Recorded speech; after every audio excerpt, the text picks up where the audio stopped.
एक गांव में रोहित और सूरज दो जिगरी दोस्त रहा करते थे। गांव में उनके लिए कोई अच्छा काम नहीं था, इसलिए वो दोनों शहर जाकर काम करने की सोचे और अगले ही दिन काम की तलाश में निकल गए शहर की ओर। शहर वहां से बहुत दूर था। कई घंटों चलने के बाद दोनों दोस्त एक पेड़ के नीचे आराम करने के लिए बैठे। रोहित सूरज से कहने लगा, शहर अभी भी 4-5 किलोमीटर दूर है। लेकिन सूरज ने कहा, नहीं, शहर मात्र 2-3 किलोमीटर दूर है। इसी बात में दोनों में बहस होने लगी। अचानक सूरज ने रोहित को जोर से एक चाटा मार दिया।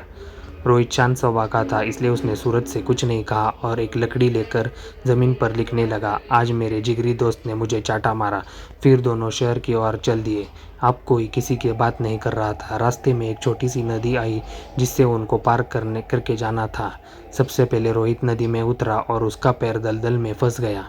उसने सूरज से मदद मांगी कि सूरज जल्दी से भाग के रोहित के पास गया और उसे दलदल से बाहर निकाला। फिर दोनों एक साथ नदी पार किया। कुछ दूर जाने के बाद रोहित को एक दीवार नजर आया।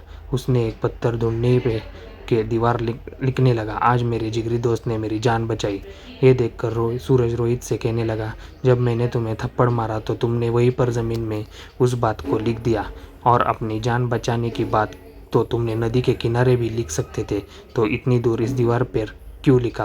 तब रोहित ने जवाब दिया कि किसी की बुरी बातें या बुरा कुछ भी अपने मन में जमा करके रखना नहीं चाहिए। इससे इंसान के प्रति हमारे मन में नफरत पैदा होती है। इसलिए जब तुम मुझे थप्पड़ मारा तो मैंने उसे ज़मीन पर लिख दिया, क्योंकि कुछ देर बाद हवा चलेगी और वो लिखावट मिट जाएगी। लेकिन किसी की मदद को कभी भूलना नहीं चाहिए, उसे हमेशा याद रखना चाहिए।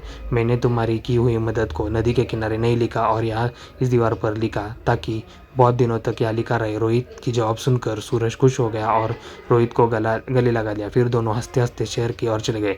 इस छोटी सी कहानी से हमें यह सीख मिलती है कि हमेशा दूसरों की अच्छाई को अपने दिल में जगह देनी चाहिए। इससे हमारे रिश्ते और इंसान के साथ अच्छे रहते हैं।